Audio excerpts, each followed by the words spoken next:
welcome back to Benny's Take. I'm your girl Benny, and today, we're gonna do things a little bit differently over here, okay? We're gonna switch it up. For the first time ever, I'm gonna be trying to do a review of my favorite show right now. It is called Love on Stage. It is found exclusively on the Kev on Stage streaming service. If you've never heard of them, Kev on Stage and his wife, Mrs. Kev on Stage, they're just like an amazing couple. I really enjoy their content. And recently they started like a streaming service. Obviously you do have to subscribe to that. You do have to pay a fee. It's not as, bad compared to like, Netflix or Hulu or the likes of them. But I'm telling you, it is totally worth it. It is Black owned.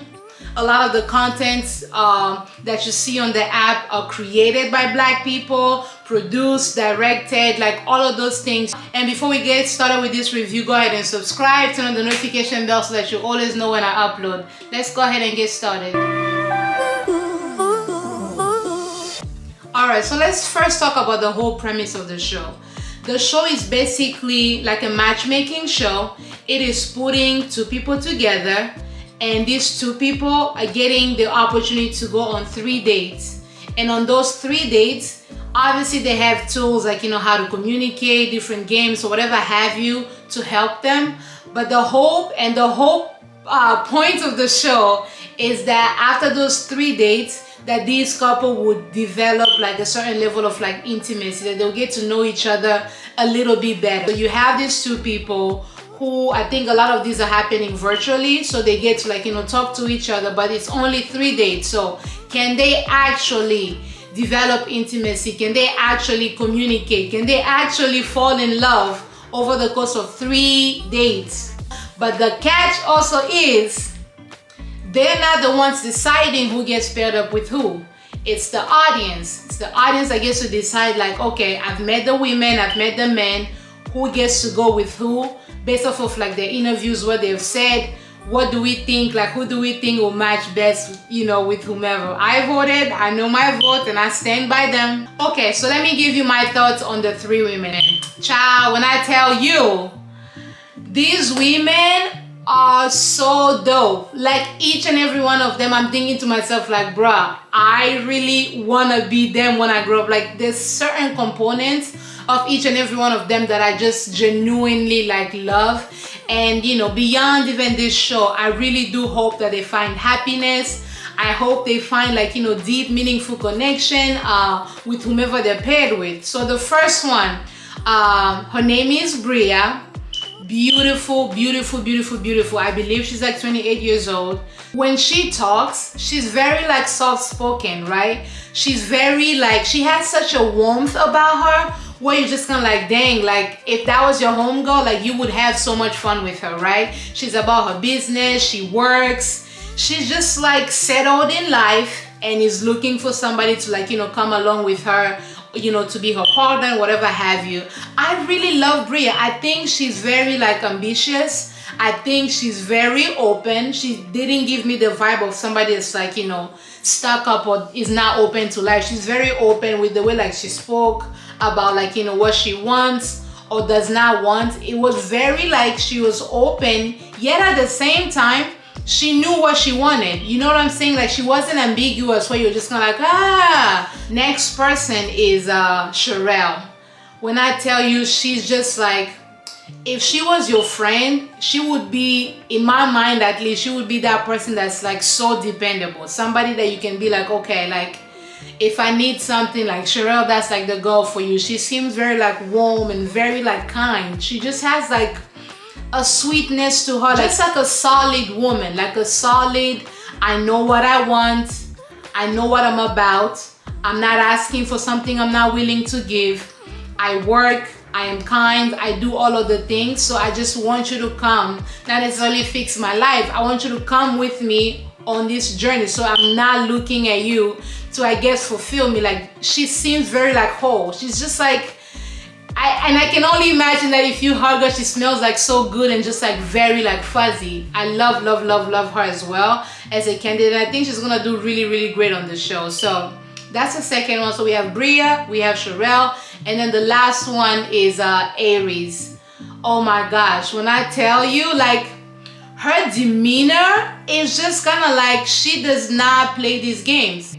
not in a like cocky, I don't need nobody, I don't need no man kind of way. Like, no, in a very much like, I know who I am, I know what I'm bringing to the table, match my energy or keep it pushing. Like, even the way she sits, she just sits very like, you know, her chest is like, you know, nice and open. She doesn't seem like somebody that's shy. She's not somebody that doesn't speak her mind. Like, if you try Aries, like, she will politely, kindly, and very straightforward put you right back into your place. She doesn't seem like she plays at all. She knows what she wants. She has her kids. She's literally is not about the nonsense. If you come in here with all type kind of foolishness, she will literally gather you, go sit down somewhere else, because Aries is not about the games. Beautiful, has her life together, and just like the other two women, she's not asking for something she's not willing to give. So she's not asking for somebody to come here and provide her with whatever have you that she cannot provide herself. She's good.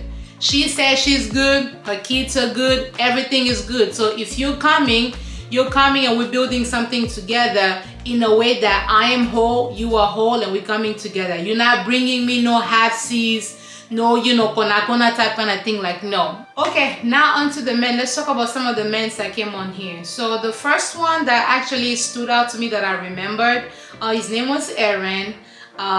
He seemed to have been like all over the place. He was like an entrepreneur, but like that means 1,000 things. So it was just like, he seemed a little bit like all over the place. He seemed nice.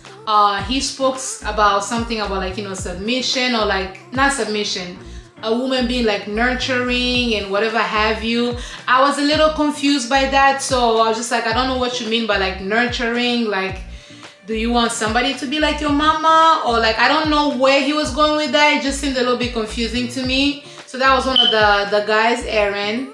And then there was another one that really stood out. His name, I think, was James. He just seemed like well put together. What I loved about him was that he seemed to have reflected on, like, you know, his life a little bit more. He seemed like somebody that would take accountability from like the way he spoke. He spoke a little bit about like his past dating experiences, and he kind of like took, I don't want to say blame, but he kind of like took accountability for, I guess, why or how certain things may not have worked out. Like, he was like, okay, I could see why like some of the things that I did, you know, caused, you know, certain outcomes in like my past relationship, or like potential relationships even.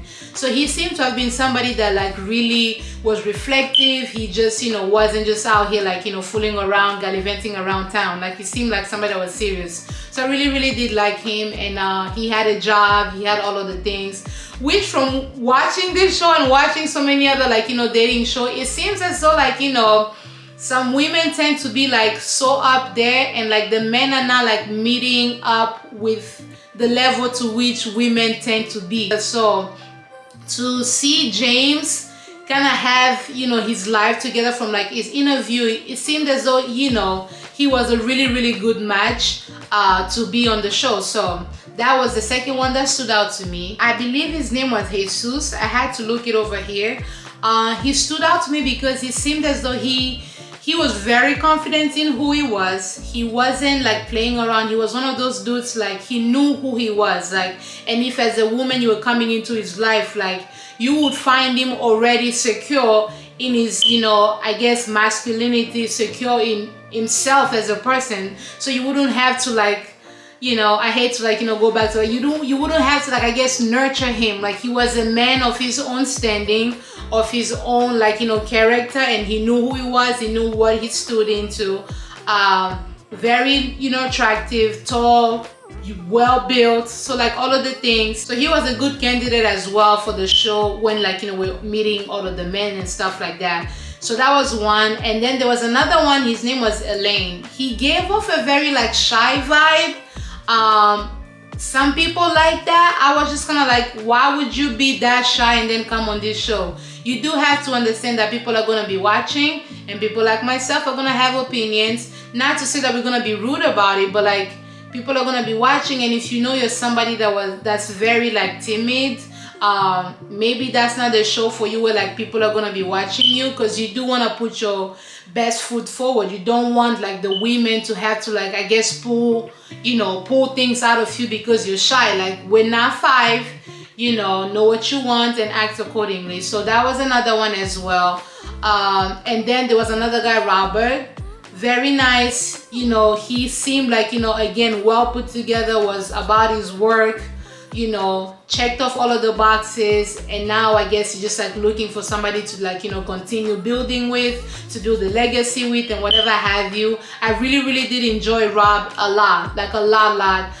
He seemed like he was funny, yet at the same time could be serious, right? Like not too serious to the point where like I'm gonna be bold with you, but like serious enough when he needs to be, but also lighthearted where you can have fun with him, where you can do like, you know, various things with him. He seemed very like soft-spoken. He knew what he was saying. He seemed as though was somebody like, he didn't just like talk, you know, out of his butt or nothing. Like he deeply, you know, thought about what he wanted to say, so that when he does say, like, he can stand by it. So which is like something that I thought was really good. All right, so the next guy that I think stood out to me a lot was Terrence.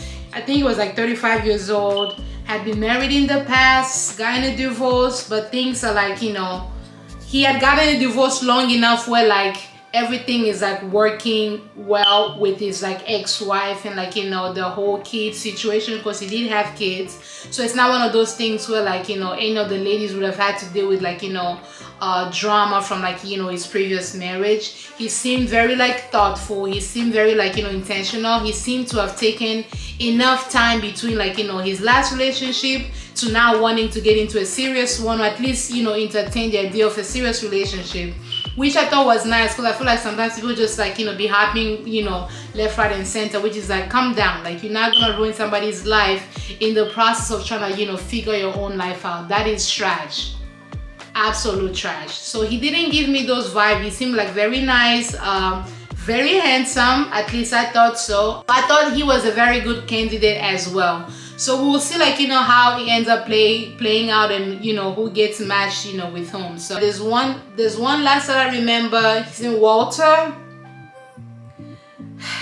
This one was a mess. I ain't gonna hold you.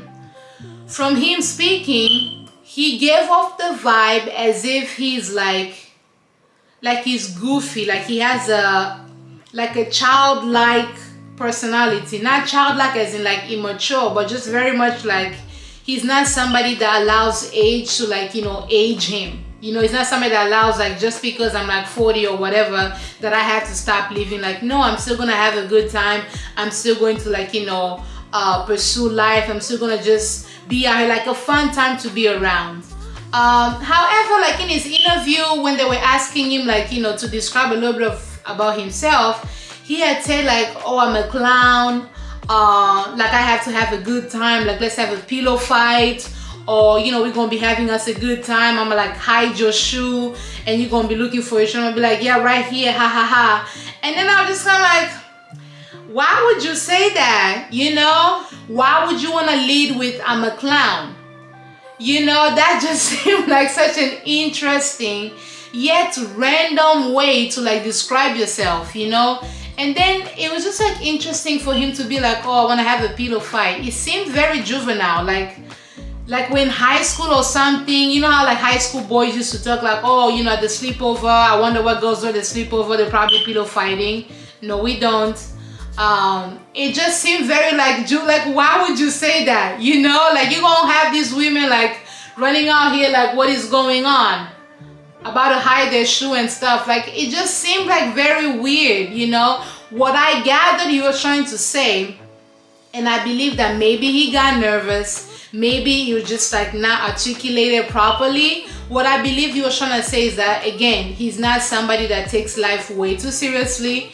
Being around him, we would have a good time, and if things are like hard, he's somebody that's always able to find, I don't want to say the silver lining, that he's somebody that's able to find a joke in the moment, which is something great, which is something that you want to have in your corner, because sometimes life gets hard and you don't want people that easily freak out, people that just like, oh my gosh, life is over. You don't want that. You want somebody that's like able to, I guess, you know, just be lighthearted about things. But at the same time, it did put a little bit of a question mark, and I don't know, let me know down below if you've watched the show what you thought about that particular comment.